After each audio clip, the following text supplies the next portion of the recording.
Good evening, students. I welcome you all to the official YouTube channel of ज्ञान गुरुकुल सफलता की नई उड़ान। जैसा कि आपको पता है कि जेके एसएसबी और जेके पीएससी ने अपने रिक्रूटमेंट्स फास्ट ट्रैक कर दिए हैं एंड सबसे पहला एग्ज़ाम जो वो लेने वाले हैं वो जेकेपी कांस्टेबल का एग्ज़ाम है। तो उसी चीज़ को ध्यान में रखते हुए जो इनिशिएटिव है ये लॉन्च किया जा रहा है। ये आपकी एक तरह से फ्री मॉक टेस्ट सीरीज़ है, जहाँ पे हम एमसीक्यू फॉर्म्स में जो है आपके जो टॉपिक्स हैं उसको कवर करने की कोशिश करेंगे। तो इसका क्या पैटर्न रहेगा? इसका पैटर्न ये रहेगा कि पहले जो है हम 10 इंग्लिश के वोकैबुलरी वर्ड्स या आपके इडियम्स एंड फ्रेजेस को डिस्कस करेंगे डेली। उसके एंटोनिम्स, सिनोनिम्स, कौन सा पार्ट ऑफ स्पीच है, किस तरह से सेंटेंस में उसकी यूजेज की जाती है, राइट। एंड आफ्टर दैट जो है 30 क्वेश्चंस जो है हर टॉपिक से जो है हम डिस्कस करेंगे।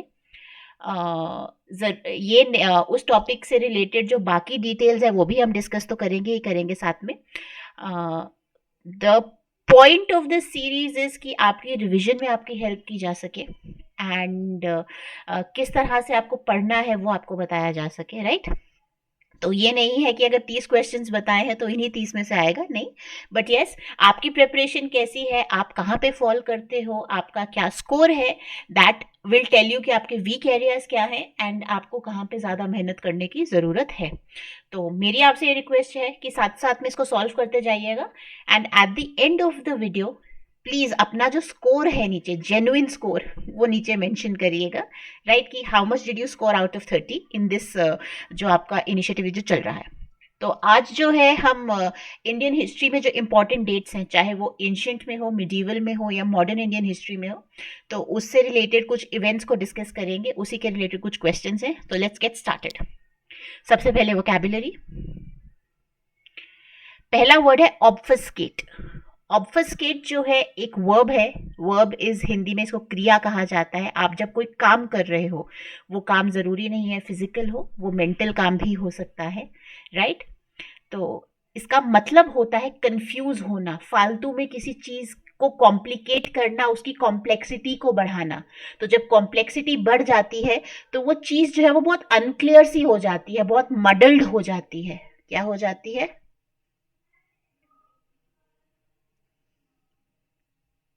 तो आपको वो चीज समझ नहीं आती है, आप कंफ्यूज हो जाते। तो ऑब्फस्केट इज कंफ्यूज। एंटोनिम्स क्या होंगे? कंफ्यूज का ऑपोजिट है क्लैरिफाई। आपको साफ साफ पता लग रहा है हाँ कि ये चीज ऐसे करनी है। कभी कभी होता है कि आप क्वेश्चन को देखकर कंफ्यूज हो जाते हो, कभी कभी होता है कि क्वेश्चन को देखकर आपको एकदम से आंसर क्लिक कर जाता है, आपको क्लियर है कि क्वेश्चन में क्या पूछा है, राइट। तो सिंप्लीफाई करना किसी चीज को, किसी चीज के ऊपर रोशनी डालना, उसको इल्यूमिनेट करना, that is basically the antonym of obfuscate. Example sentence की अगर बात करें, the report was written to obfuscate the true impact of the policy. जो रिपोर्ट लिखी गई है उसका पर्पस ही यही था कि जो पॉलिसी का इम्पैक्ट है उसे कॉम्प्लिकेट किया जाए और लोगों को वो समझ ही ना आए, ताकि लोग उस चीज से सवाल ही ना पूछे। तो हम चीजों को कॉम्प्लिकेट अननेसेसरीली जो है उसको जो है उसकी उसमें कॉम्प्लेक्सिटी क्यों ऐड करते हैं, ताकि सामने वाले को समझ ना आए। तो obfuscate is confusion. Second word is ephemeral. Ephemeral जो है एक एडजेक्टिव है हिंदी में जिसको विशेषण कहा जाता है, और ये हमेशा यूज किया जाता है to describe a noun. Adjectives या विशेषण का काम होता है एक नाउन को या संज्ञा को जो है डिस्क्राइब करना, ठीक है, कि क्या है।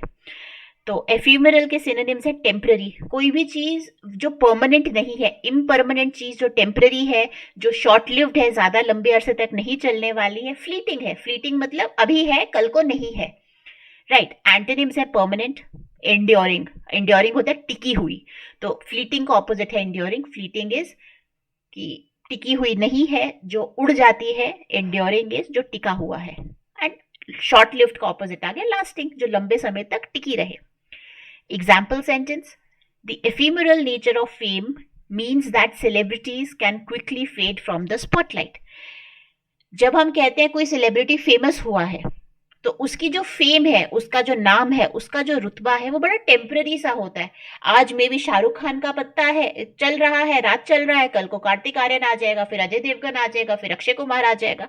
तो सेलिब्रिटीज की जो फेम है, उनका जो रुतबा है, वो टेम्पररी रहता है, जिस वजह से जो उनके ऊपर लाइमलाइट रहती है, जो स्पॉटलाइट रहती है, वो उसमें से जो है बहुत जल्दी उतर जाते हैं, हट जाते हैं। Okay, next, equanimity. इक्वानिमिटी जो है एक नाउन है, एक संज्ञा है, एक इनटैंजिबल नाउन है, एक ऐसा नाउन है जिसको आप देख नहीं सकते, सूंघ नहीं सकते, टेस्ट नहीं कर सकते, सुन नहीं कर सकते, टच नहीं कर सकते। आपकी जो 5 सेंसरी ऑर्गन्स हैं उससे आप उसको परसीव नहीं कर सकते।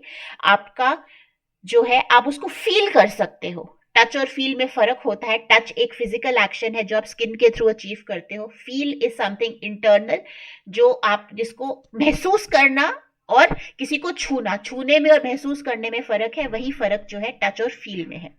तो इक्वानिमिटी जो है एक इनटैंजिबल नाउन है, एक ऐसी संज्ञा है जिसको आप महसूस कर सकते हो, बाकी आप उसको किसी भी सेंसरी ऑर्गन से जो है परसीव नहीं कर सकते। इसका मतलब होता है शांत रहना, काम रहना, अपना पॉइज जो है, अपना जो एक डिग्निटी है, अपना जो है शांति, जो है शांतिपूर्वक काम तरीके से रहकर, कहते हैं ना महेंद्र सिंह धोनी बड़े ही काम कैप्टन थे, कैप्टन कूल बोला जाता है। तो उनमें वो स्पेशलिटी क्या थी, उस कामनेस को इक्वानिमिटी का नाम भी दिया जा सकता है। इसका एंटोनिम है एजिटेशन, एंजाइटी या डिस्ट्रेस। आप हड़बड़ा जाते हो, एकदम से गुस्सा करने लग जाते हो, कोई भी चीज थोड़ी सी इधर उधर होती है आपके हिसाब से नहीं होती है, आप चीखना चिल्लाना शुरू कर देते हो, गुस्सा करना स्टार्ट कर देते हो। That is the antonym of equanimity. आप अपना कंपोजर लूज कर देते हो, अपना जो काम है, जो आपने बड़ी एक सहनशीलता, सहन शक्ति बनाई हुई है, उसके ऑपोजिट एक्ट करना स्टार्ट कर देते हो। Example, she handled the stressful situation with remarkable equanimity. बहुत ही स्ट्रेसफुल सिचुएशन थी, हालात बहुत खराब थे, बहुत दिक्कत वाले हालात थे, लेकिन फिर भी बहुत अच्छी तरह से उसने उस सिचुएशन को हैंडल किया। कैसे? शांत रहकर, काम रहकर, इक्वानिमिटी के साथ। Next word is ubiquitous. Ubiquitous जो है अगेन एक एडजेक्टिव है, एक विशेषण है जो संज्ञा से पहले लगता है, जिसका मतलब होता है हर जगह होना। omnipresent, which is present everywhere, widespread, बहुत मतलब लार्ज स्केल पे किसी चीज का जब इस्तेमाल होना। परवेसिव, जो बहुत pervasive, omni present, widespread is the same, मतलब इन सब चीजों का एक ही मतलब है, हर जगह प्रेजेंट होना, लार्ज क्वांटिटीज में प्रेजेंट होना। एंटोनिम क्या होगा? लार्ज क्वांटिटीज में प्रेजेंट हो रहा है, बहुत कम क्वांटिटी में प्रेजेंट हो रहा है। तो जो कम क्वांटिटी में प्रेजेंट होता है उसको हम रेयर कहते हैं, RARE, या स्केर्स कहते हैं, या लिमिटेड कहते हैं। कम क्वांटिटी, बहुत लिमिटेड है यार, ठीक है। Example sentence, in today's digital age smartphones are ubiquitous. आज के डिजिटल एज में हर किसी के पास स्मार्टफोन है यार, हर किसी के पास। रेयर क्या है? वो जो QWERTY कीपैड वाला फोन जो होता था वो रेयर है, वो स्केर्स है, वो लिमिटेड है। प्लास्टिक्स जो है वो यूबिक्विटस है, हर जगह आपको प्लास्टिक देखने को मिलेगा, राइट। तो यूबिक्विटस, जो चीज हर जगह प्रेजेंट हो, उसका ऑपोजिट है रेयर, स्केर्स या limited. Benevolent, it is again an adjective, विशेषण है, जिसका मतलब होता है कोई भी काइंड, चैरिटेबल या जेनरस व्यक्ति जो जिसका दिल बहुत बड़ा हो। बेनेवोलेंट उस व्यक्ति के लिए इस्तेमाल किया जाता है। He is a benevolent man. Mother Teresa was a benevolent social reformer.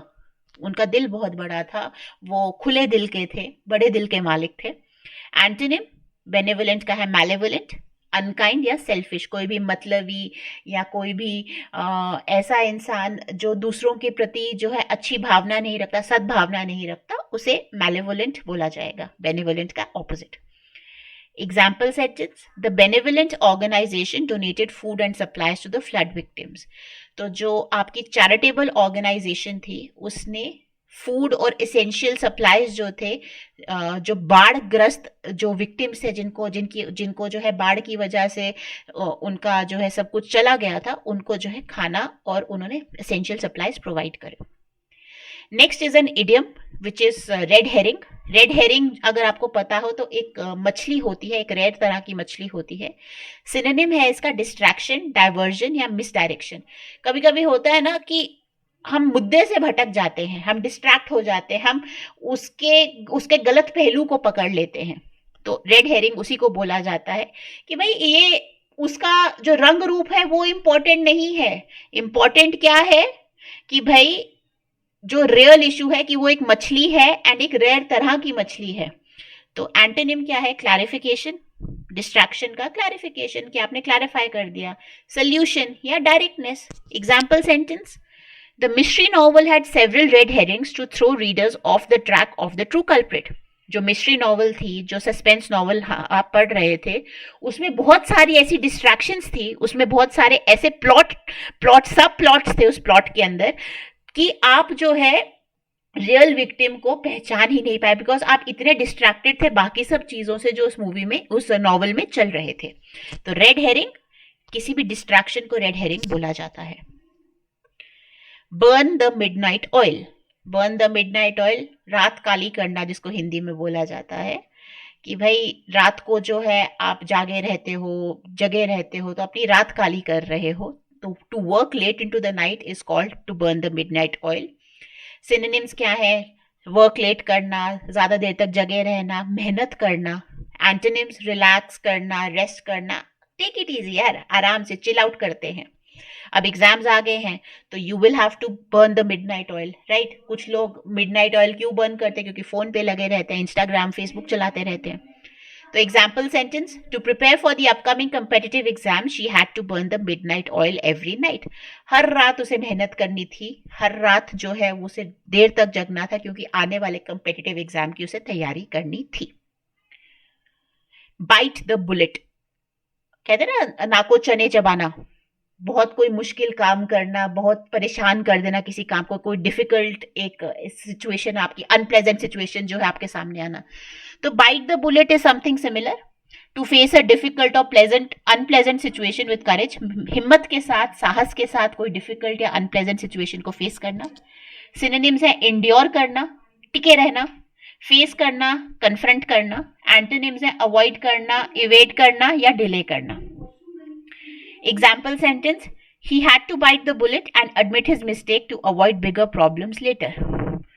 तो उसे जो है डिफिकल्ट या अनप्लेजेंट सिचुएशन को फेस करना पड़ा और उसने अपनी गलती को माना, और उसके लिए ये सबसे अच्छी बात थी क्योंकि बाद में जो दिक्कतें होने वाली थी उसकी इस गलती की वजह से उसको अवॉइड करने के लिए ये जरूरी था।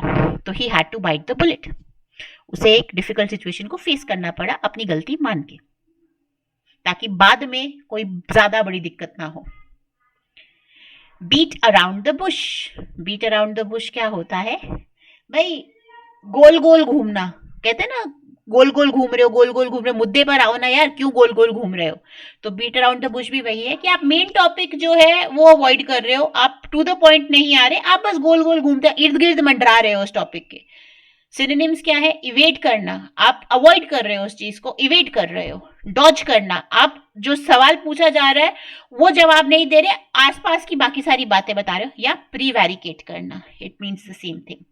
एंटोनिम्स क्या है? डायरेक्टली उस इशू के बारे में बात करनी यार, टू द पॉइंट बात करनी और कन्फ्रंट करना उस इशू को, उससे भागना नहीं। Example sentence, stop beating around the bush and tell me what you really think. भाई इर्द गिर्द घूमना बंद करो, यहां वहां की बातें करना बंद करो, सीधा सीधा बताओ तुम क्या सोचते हो इस बारे में, इस मुद्दे के ऊपर तुम्हारी क्या राय है, इस मुद्दे के ऊपर तुम्हारा क्या विचार है। Cost an arm and a leg. अब कॉस्ट आ गया तो मतलब something to do with money, an arm and a leg. अब आपकी कोई बाजू तोड़ दे और आपकी कोई टांग तोड़ दे और बोले कि भाई तुम इस चीज की कीमत जो है तुम्हारी बाजू और तुम्हारी टांग है, मतलब बहुत महंगी है यार, वेरी एक्सपेंसिव। आपकी बाजू और टांग अगेन एक्सपेंसिव है ना, इट इज इनवैल्यूएबल। एक बार बाजू और टांग चली गई तो फिर क्या, किस काम के रह गए? किसी काम के नहीं रह गए। तो it means very expensive. Synonyms pricey, exorbitant, costly, expensive, ये सारे इसके सिनोनिम्स हैं। एंटोनिम्स अफोर्डेबल, चीप, सस्ता, inexpensive. Example sentence, that designer dress cost an arm and a leg but she decided to buy it for the special occasion. जो designer dress उसे पसंद आई थी वो बहुत महंगी थी, it cost an arm and a leg, लेकिन फिर भी उसने डिसाइड किया कि भाई स्पेशल ओकेजन के लिए मैं इसको खरीदूंगी। ठीक है, okay. That was all about the vocabulary. I hope यहाँ तक किसी को कोई दिक्कत नहीं है। रोज हम इसी पैटर्न पर चलेंगे। 10 वोकैबुलरी के वर्ड्स या फिर इडियम्स एंड फ्रेजेस हम डिस्कस करेंगे। अब let's start with the first question. Answers जो है वो नेक्स्ट स्लाइड पर हैं, तो आप पहले क्वेश्चन पढ़िए। I take a 2 second pause and जल्दी जल्दी अपने कमेंट सेक्शन जो है क्वेश्चन नंबर के कमेंट्स जब लिखोगे नीचे तो क्वेश्चन नंबर के साथ जो है अपना आंसर लिखना, ठीक है। Mention your answer along with the question number. कभी कभी क्या होता है, टाइम लैग होता है, आगे पीछे वीडियो चल रही होती है तो बहुत कंफ्यूजन क्रिएट होता है। तो if you are answering question 1, right question 1 dot CABD जो भी ऑप्शन होगा, ठीक है। पहला क्वेश्चन, Which year marks the coronation of Ashoka and what was its significance for the Mauryan Empire? कौन से साल में अशोका को जो है राजा बनाया गया था? अशोक पता है ना, मौर्यास का, हाँ। एंड उसकी सिग्निफिकेंस क्या थी? 273 BC expansion into the Deccan. Deccan India जो दक्षिण भारत है उसमें उन्होंने एक्सपैंड करना स्टार्ट करा। 269 BC में उनकी कोरोनेशन हुई एंड सिग्निफिकेंस ये कि उनकी धमा पॉलिसी स्टार्ट हुई। 321 BCE में उनकी कोरोनेशन हुई और उनकी कोरोनेशन के साथ ही जो है मौर्यन एम्पायर की जो फाउंडेशन हुई वो हुई। या 250 BC जब सांची स्तूप की कंस्ट्रक्शन हुई, उसी साल जो है उनकी कोरोनेशन भी की गई। तो क्या आंसर है इसका, जल्दी से कमेंट सेक्शन में। राइट, इसका आंसर है ऑप्शन बी। 273 BCE में अशोका की एक्सेशन हुई थी टू द क्राउन। 269 BCE में उनकी कोरोनेशन हुई थी।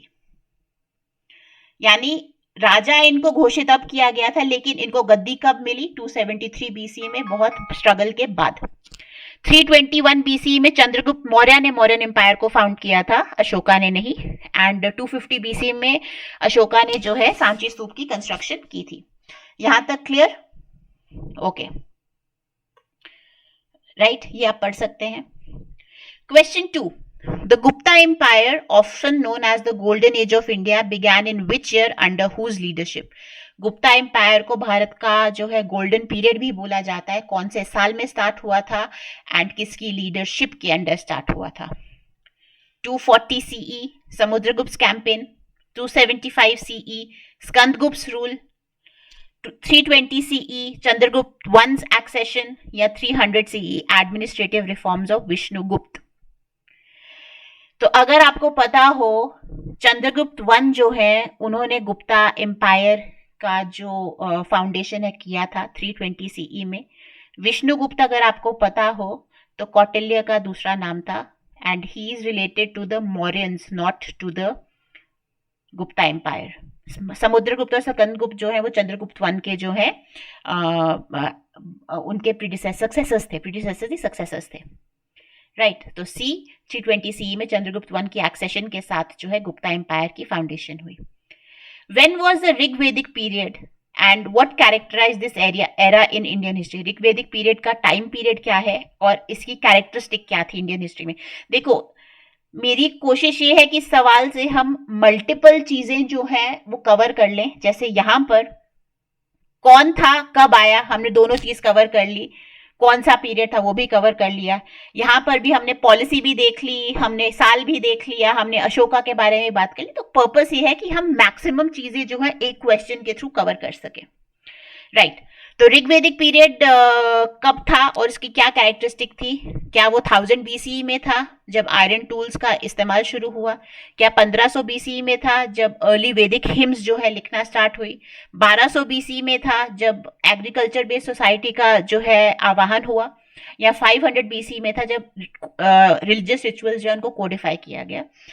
तो सवाल से ही पता लग रहा है ऋग्वेदिक पीरियड, यानी ऋग्वेदा लिखा गया था। और ऋग्वेदा क्या है? वैदिक हिम्स जो है, जो हमारे वेदास में जो किस तरह से हमने अपनी जो वैदिक हिम्स हैं, जो प्रेयर्स हैं, उनको उनकी कॉम्पोजिशन जो है की गई थी। 1500 BCE में ऋग्वेदिक पीरियड इस्टेब्लिश किया गया था। आयरन टूल्स जो हैं इसके बाद आए, इसके बाद इसका इस्तेमाल हुआ। Right, agriculture based societies again Aryans के आने के बाद एग्रीकल्चर बेस्ड सोसाइटीज आपकी स्टार्ट हुई। And codification of religious rituals जो है that was the latest aspect of, जहां पे आपका वैदिक कल्चर जो है, आपके जो वैदिक रिचुअल्स थे, they started taking form of modern day Hinduism. And यहाँ पर आपका कास्ट सिस्टम जो था बहुत प्रेवलेंट था, वो जो चतुर्वर्ण सिस्टम है जहां पे ब्राह्मण, क्षत्रिय, कायस्थ और वैश्याज में सोसाइटी को बांट दिया गया। Right, next question 4, which battle mark the turning point in Ashoka's life and when did it occur? कौन सी बैटल थी जिसने अशोका की जिंदगी बदल दी और कब हुई थी ये? क्या वो बैटल ऑफ हाइडिस्पिस थी 326 बीसीई में? क्या वो बैटल ऑफ कलिंगा थी 261 बीसीई में? क्या वो बैटल ऑफ टैक्सेला थी 250 बीसीई में? या वो बैटल ऑफ पाटलिपुत्र थी 250 बीसीई में? तो जिन्होंने अपनी हिस्ट्री पढ़ी है उनको पता है इसका आंसर है ऑप्शन बी। इसके बाद ही इस बैटल में जो डिस्ट्रक्शन थी and loss of life and property देखकर अशोका का हृदय परिवर्तन हुआ था, चेंज ऑफ हार्ट हुआ था, and he adopted Buddhism and he said कि मास लेवल पर जो है हम किलिंग्स नहीं करेंगे। राइट, तो 261 बीसी में बैटल ऑफ कलिंगा हुई थी।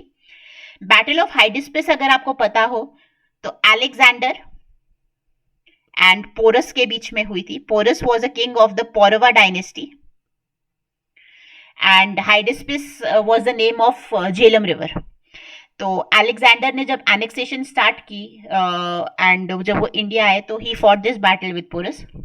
Battle of Taxila and battle of Pataliputra again दोनों अशोका ने लड़ी थी 250 बीसी में। Taxila was to consolidate the north western provinces, जहां पे आपका टैक्सिला और ये अफगानिस्तान वगैरह वाला पूरा रीजन है, इसको कंसोलिडेट करने के लिए।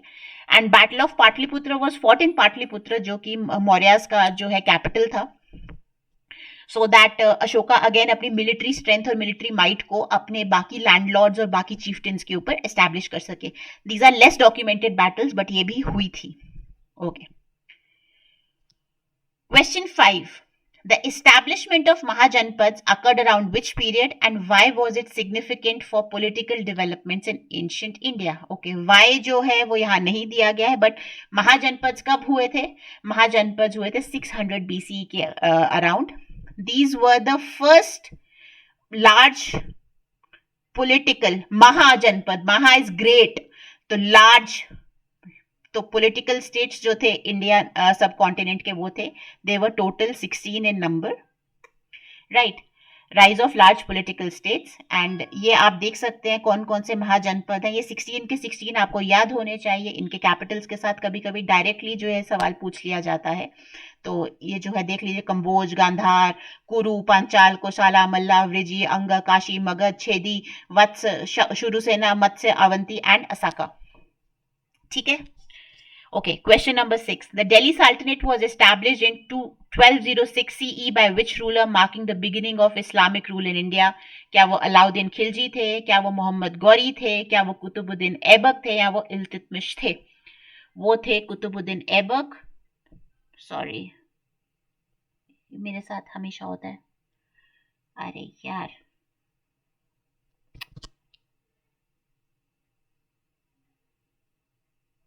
बंद हो जा, just a moment, sorry.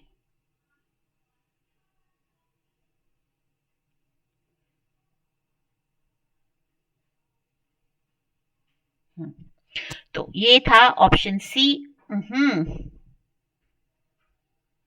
Option C, Qutubuddin Aibak, who was the slave of Mohammad Ghori, and 1206 में इन्होंने मामलुक डायनेस्टी जो है उसकी फाउंडेशन करी।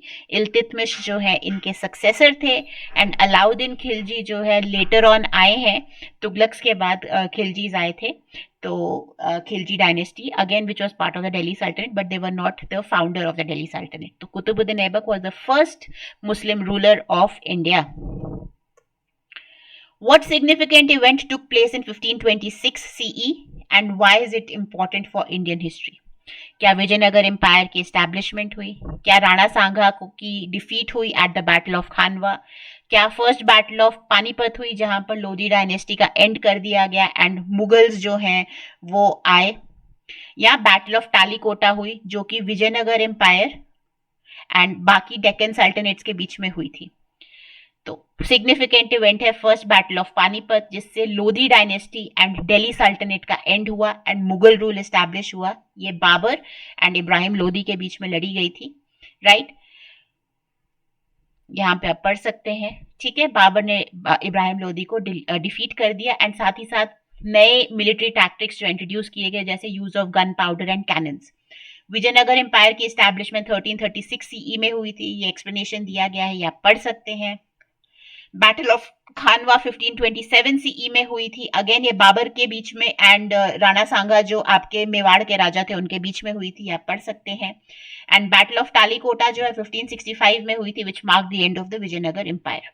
Right. Question 8, Akbar known for his policy of Sulh Kul, जिसको यूनिवर्सल टॉलरेंस भी बोला जाता है, began his reign in which year? कौन से साल में अकबर का रूल स्टार्ट हुआ था? 1542 में, 1556 में, 1580 में या 1605 में? ये स्टार्ट हुआ था 1556 सीई में, जब 13 साल की उम्र में अकबर जो है राजा घोषित कर दिए गए थे हुमायूं की डेथ के बाद। Akbar was the son of Humayun, Babar का बेटा हुमायूं, हुमायूं का बेटा अकबर। राइट। 1556 सीई में he ascended the throne and at the age of 13। Bairam Khan जो थे इनके रीजेंट थे उस टाइम पर। Right. The battle that led to the fall of Vijayanagara empire in 1565 was, ये भी पीछे पड़ा, क्या वो बैटल ऑफ हल्दी घाटी थी, क्या वो बैटल ऑफ टालीकोटा थी, बैटल ऑफ कनौज थी या बैटल ऑफ चित्तौड़ थी? वो थी बैटल ऑफ टालीकोटा। इसके बारे में पीछे मैं बता चुकी हूँ, दोबारा से डिस्कस नहीं करूंगी। बैटल ऑफ हल्दी घाटी 1576 में हुई थी, महाराणा प्रताप और मुगल आर्मी के बीच में। मुगल आर्मी को लीड कर रहे थे मान सिंह वन ऑफ आम्बेर, जो कि अकबर के साला साहब थे। बैटल ऑफ कनौज जो है 1540 में हुई थी, हुमायूं और शेरशाह सूरी के बीच में। एंड 1540 में अगर आपको पता हो, यहाँ पे शेरशाह सूरी जो है वो जीते थे। बैटल ऑफ चित्तौड़ में 1568 में जो है basically it was a siege जो अकबर ने किंगडम ऑफ मेवाड़ के अगेंस्ट जो है कंडक्ट करवाई थी, सो दैट चित्तौड़ का किला वो फतेह कर सके, जीत सके। The iconic Char Minar was built in 1591 by which ruler and what was it purpose? Char Minar किसने बनाया था 1591 में और पर्पस क्या था? क्या औरंगजेब ने बनाया था अपनी पावर को एक्सप्रेस करने के लिए? क्या मोहम्मद कुली कुतुब शाह ने बनाया था प्लेग को कमेमोरेट करने के लिए कि प्लेग खत्म हो गया है?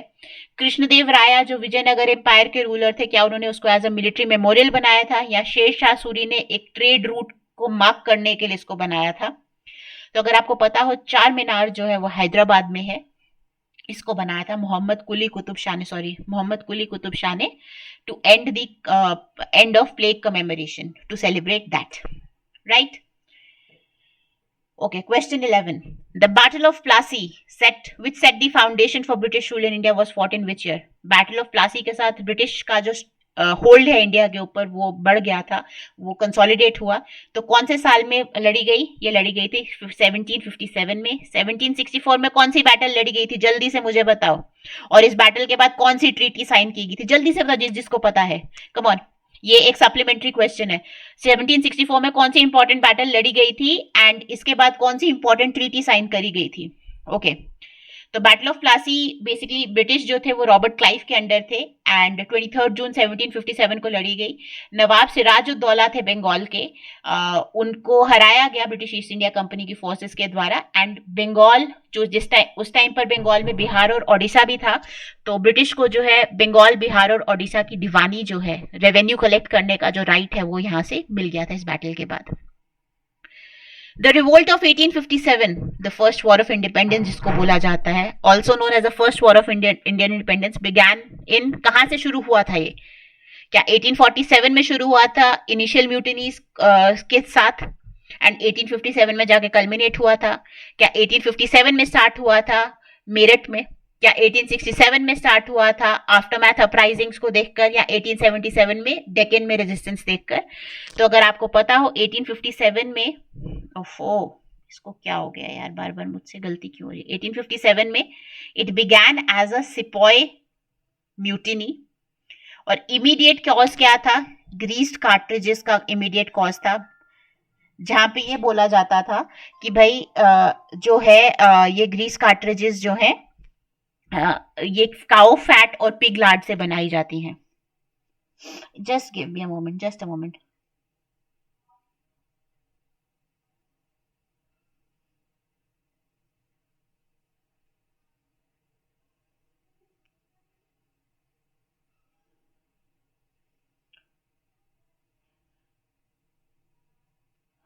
हाँ जी, Let's move forward. Question 13. The founding year of the Indian National Congress, which became a pivotal organization in the freedom struggle, was Indian National Congress कब फाउंड की गई? 1875 में, 1880 में, 1885 में या 1890 में? It was founded in 1885. और इसकी कुछ प्रीडिसेसर जो ऑर्गेनाइजेशंस थी वो थी आपकी इंडियन नेशनल कॉन्फ्रेंस 1883 में, इंडियन एसोसिएशन 1878 में, मद्रास महाजन सभा, ये सब इससे पहले बनी हुई ऑर्गेनाइजेशंस थी which finally led to the formation of Indian National Congress by a British personal who was known as A.O. Hume, right? By A.O. Hume. The Jallianwala Bagh massacre, a tragic event during the British rule, occurred in which year? कौन से साल में हुआ था Jallianwala Bagh massacre, जिसको Amritsar tragedy भी बोला जाता है? It happened in 1990. फिर से मुझसे वही चीज होगी, सॉरी.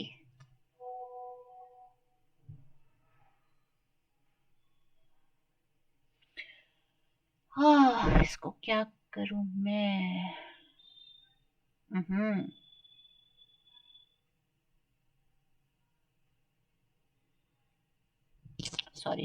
सॉरी.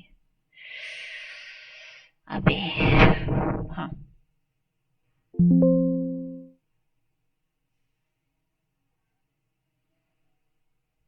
कहाँ थे? जलियांवाला मैसेकर पे, राइट? 1919 में ये हुआ था.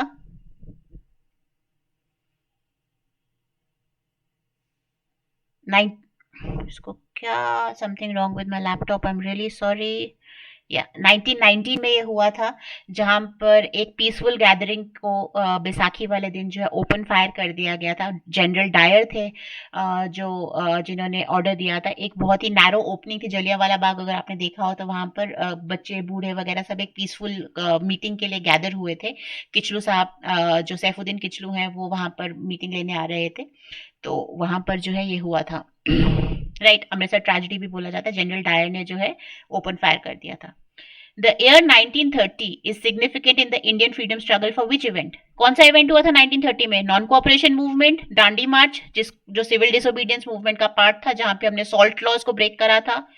पूना पैक्ट, जहां पे कास्ट रिप्रेजेंटेशन की बात की थी. या क्विट इंडिया मूवमेंट, जहां पे हमने ब्रिटिश को बाहर भगाने का एक फाइनल अटेम्प्ट करा था.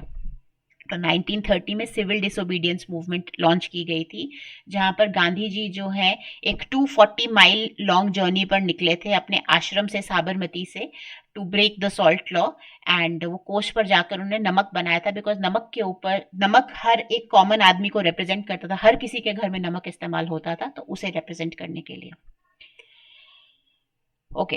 The Gupta Empire, known for its advancements in art and science, reached its zenith during which ruler's reign? Gupta Empire जो अपनी आर्ट और साइंस की एडवांसमेंट्स के लिए जाना जाता है, सबसे ज्यादा किस रूलर के अंडर फ्लरिश करा? क्या वो समुद्रगुप्त थे? क्या वो चंद्रगुप्त वन थे? क्या वो चंद्रगुप्त टू थे? या वो स्कंदगुप्त थे? वो थे चंद्रगुप्त टू, जिनको विक्रमादित्य भी बोला जाता है. कहा जाता है इनके कोर्ट में नवरत्न थे, राइट? तो गुप्ता एम्पायर इनके अंडर जो है अपना जेनिथ रीच करा.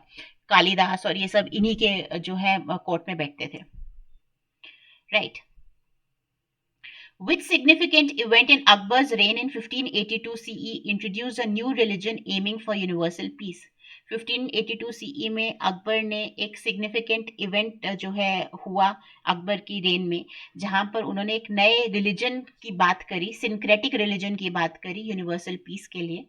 क्या वो दीन ए इलाही की फॉर्मेशन थी? क्या वो जिजिया जो एक टैक्स था, पिलग्रिमेज टैक्स था, उसकी एबॉलिशन की बात करी गई? क्या फतेहपुर सीकरी की कंस्ट्रक्शन हुई? या फिर मुगल कोर्ट की एस्टैब्लिशमेंट की गई? तो ये है फॉर्मेशन ऑफ दीन ए इलाही, जो एक नया सिंक्रेटिक रिलीजन था, यूनिवर्सल पीस जिसकी एम थी, right?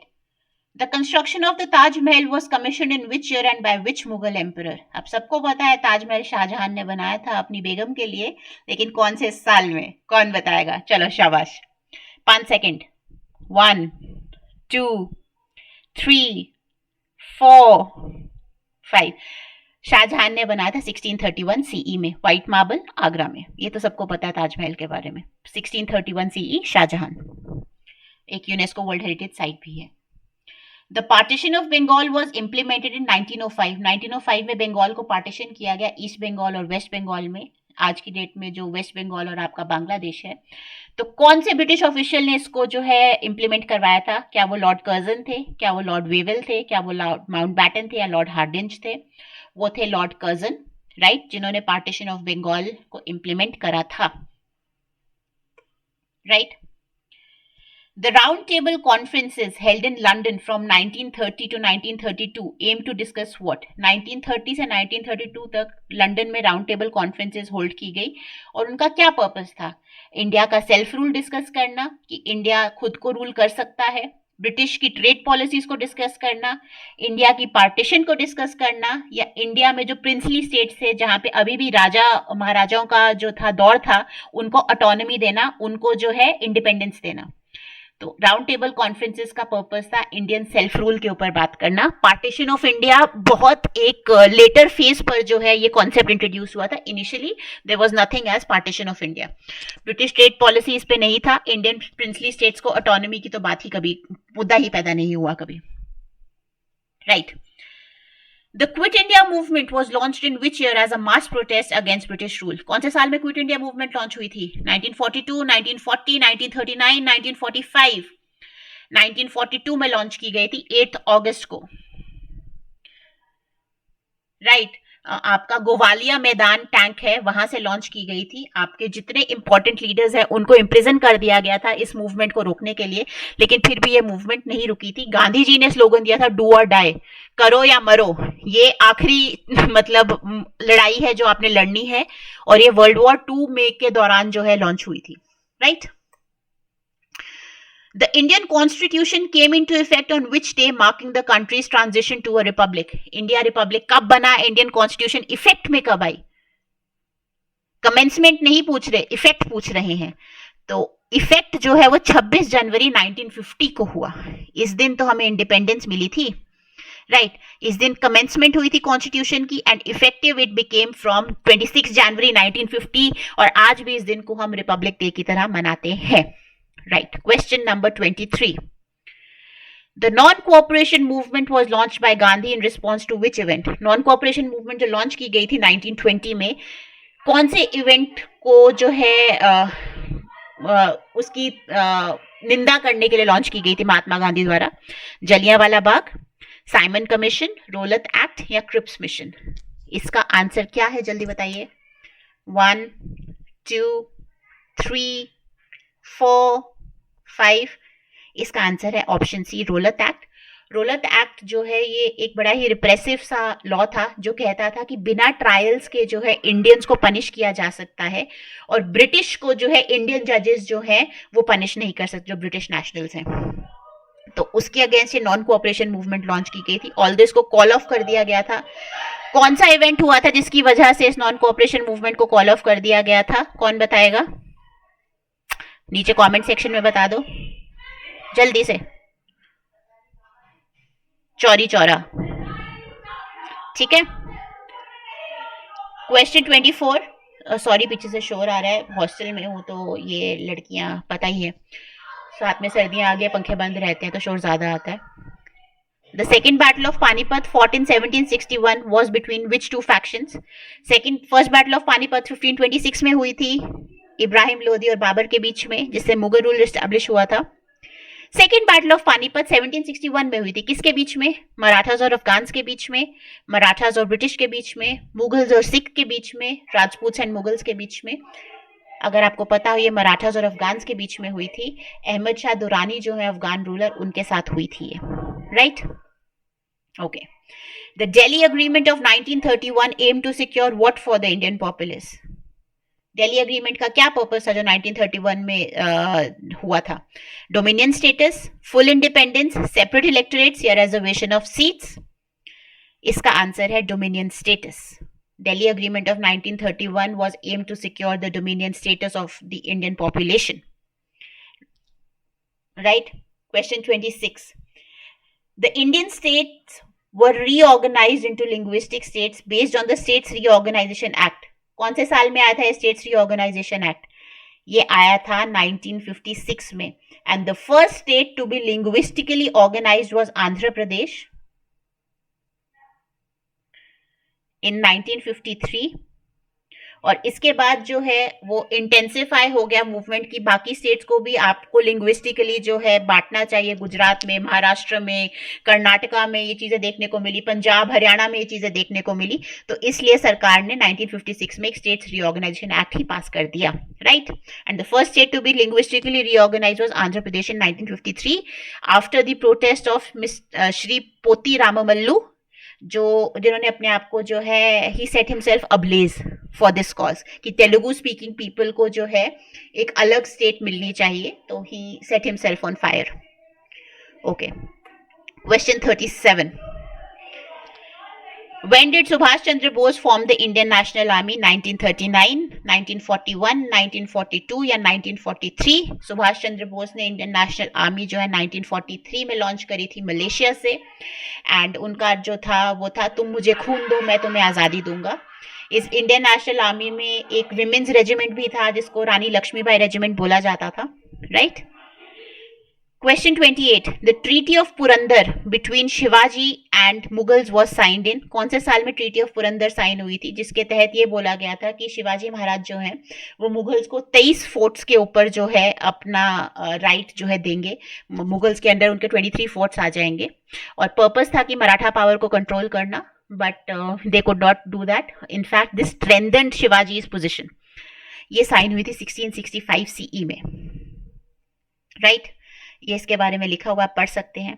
When was the Vernacular Press Act passed? Vernacular Press Act क्या था कि जो भी वर्नाक्यूलर लैंग्वेजेस, इंग्लिश के अलावा जिस भी लैंग्वेज में आपके न्यूज़पेपर्स या आपके पैम्फलेट्स या आपकी डेलीज या आपकी मैगजीन छप रही थी, उनको लाइसेंसेस जो है ऑब्टेन करने थे, उनके ऊपर रिस्ट्रिक्शंस लगाई गई और ये बोला गया कि वो ब्रिटिश के खिलाफ कुछ नहीं लिख सकते। तो कौन से साल में ये एक्ट पास हुआ था? 1867 में, 1878 में, 1881 में या 1895 में? ये पास हुआ था 1878 CE में, राइट। आप इसके बारे में पढ़ सकते हैं। 1882 में इसको रिपील भी कर दिया गया था। And last question for today, the Simon commission was set up in which year? Simon go back, कौन से साल में कमीशन जो थी ये सेटअप की गई थी? 1925 में, 1927 में, 1930 में या 1932 में? ये सेटअप की गई थी 1927 में। It was an all British commission और इसका पर्पस था जो 1919 में जो हमारा गवर्नमेंट ऑफ इंडिया एक्ट आया था उसके स्टेटस को स्टडी करना कि उसकी वजह से क्या रिफॉर्म्स आए हैं। इसमें कोई इंडियन नहीं था, तो पहला जो रीज़न था कि इंडिया में इसको अच्छी तरह से रिसीव नहीं किया गया था वो ये था। दूसरा था कि 1925 में रिव्यू होना था उस एक्ट का, लेकिन 2 साल पहले ही कमीशन सेटअप कर दी गई। एंड इस कमीशन के दौरान लाठीचार्ज के दौरान अगर आपको पता हो, लाला लाजपत राय को जो है सर पर लाठी बजी थी जिस वजह से उनकी मृत्यु हो गई थी। So you can read this, right. Government of India act 1919 को रिव्यू करने के लिए बनाई गई थी। So that is all for today. Thank you everyone for joining. Please अपने स्कोर्स मेंशन करना मत भूलिएगा नीचे, and I will see you all tomorrow with the next set of MCQs on the next topic. अपनी तैयारी जो है बनाए रखिए जोरों शोरों से। कोई भी डाउट होता है, किसी भी चीज की क्लैरिफिकेशन चाहिए तो नीचे कमेंट सेक्शन में लिख सकते हैं। अगर वीडियो तेज लगी, यूट्यूब पर सेटिंग है, आप उसको 0.25, 0.5x पर देख सकते हैं। मेरे पास एक लिमिटेड टाइम है कि मुझे आधे पौने घंटे में वीडियो खत्म करनी है, इसलिए थोड़ा सा तेज हो जाता है बीच में, तो आप स्पीड सेटिंग सेट करके उसको देख सकते हैं। Other than that please do like, share and subscribe. Bell icon को दबाना ना भूलें सो दैट आप तक नोटिफिकेशंस बहुत जल्दी पहुंच सके। एंड अपने नियर वंस के साथ, अपने डियर वंस के साथ इस वीडियो को शेयर करें। बाकी नीचे दिए गए एड्रेस पर आप विजिट कर सकते हैं, कॉल कर सकते हैं। हमारी पेड टेस्ट सीरीज भी जो है इंस्टीट्यूट में चल रही है, आप वो भी अटेम्प्ट कर सकते हैं। VSTs चल रहे हैं। So I will see you all tomorrow. Till then, take care. Have a good evening. Bye-bye. Happy learning.